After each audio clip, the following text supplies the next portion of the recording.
Assalamualaikum. Halo adik-adik semua, berjumpa lagi dengan saya Kak Intan. Pada kesempatan kali ini, Kakak akan mengajak adik-adik semua untuk belajar mengenai meiosis. Sebelumnya, Kakak ingin bertanya kepada adik-adik, apakah adik-adik dalam keadaan sehat? Kakak berharap adik-adik di rumah selalu dalam keadaan sehat ya, sehingga kita selalu semangat dalam belajar. Pernahkah adik-adik berpikir, mengapa kita tidak terlalu mirip dengan orang tua?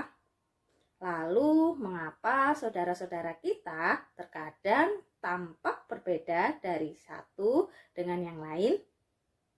Itu semua karena adanya pembelahan meiosis. Pembelahan meiosis ini terjadi pada sel kelamin. Fungsinya untuk menghasilkan sel gamet jantan dan sel gamet betina untuk reproduksi. Sel gamet jantan berupa sel sperma, sedangkan sel gamet betina berupa sel telur atau ovum.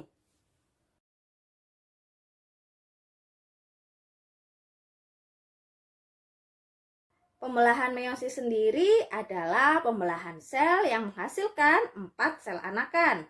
Jumlah kromosomnya adalah setengah dari jumlah kromosom induknya.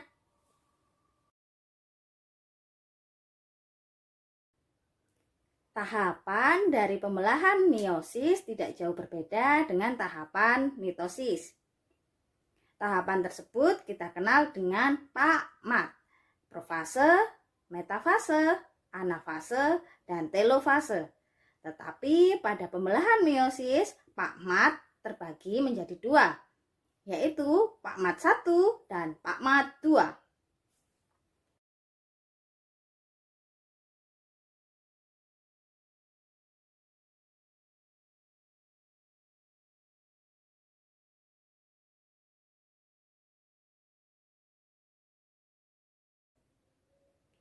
Pada tahap profase 1, membran inti akan rusak dan hilang.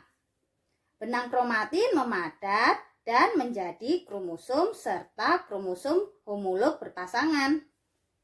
Lalu terjadi pindah silang pertukaran DNA.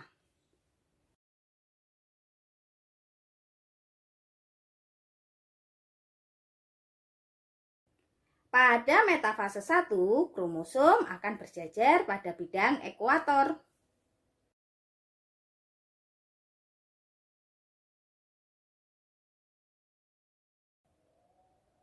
Kemudian kita ke tahap selanjutnya, yaitu anafase 1. Pada anafase 1, kromosom akan berpisah dan bergerak ke kutub yang berlawanan.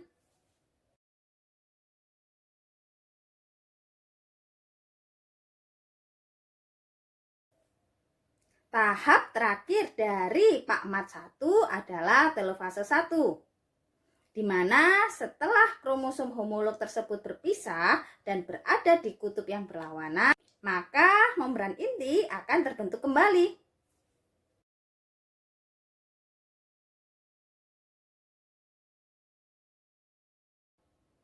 Sebelum memasuki tahap profase 2, kita akan melalui fase sitokinesis.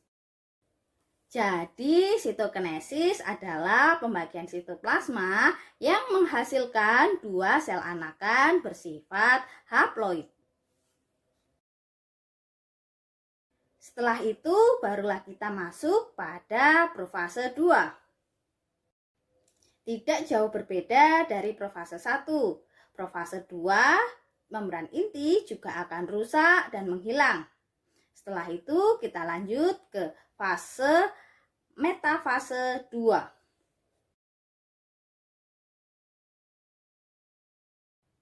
Pada metafase 2, kromosom juga akan berjejer pada bidang ekuator.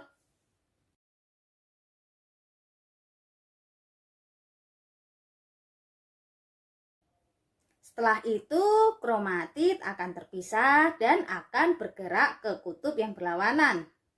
Fase ini kita sebut dengan fase anafase 2.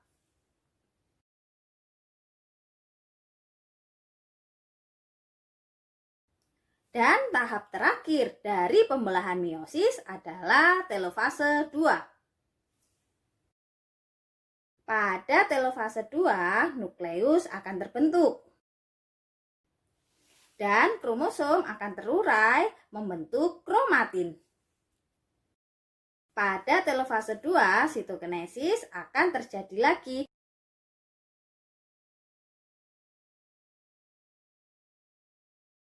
Itu tadi penjelasan Kak Intan mengenai pembelahan meiosis.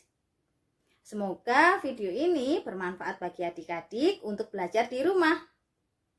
Kak Intan undur diri dan sampai jumpa di video selanjutnya.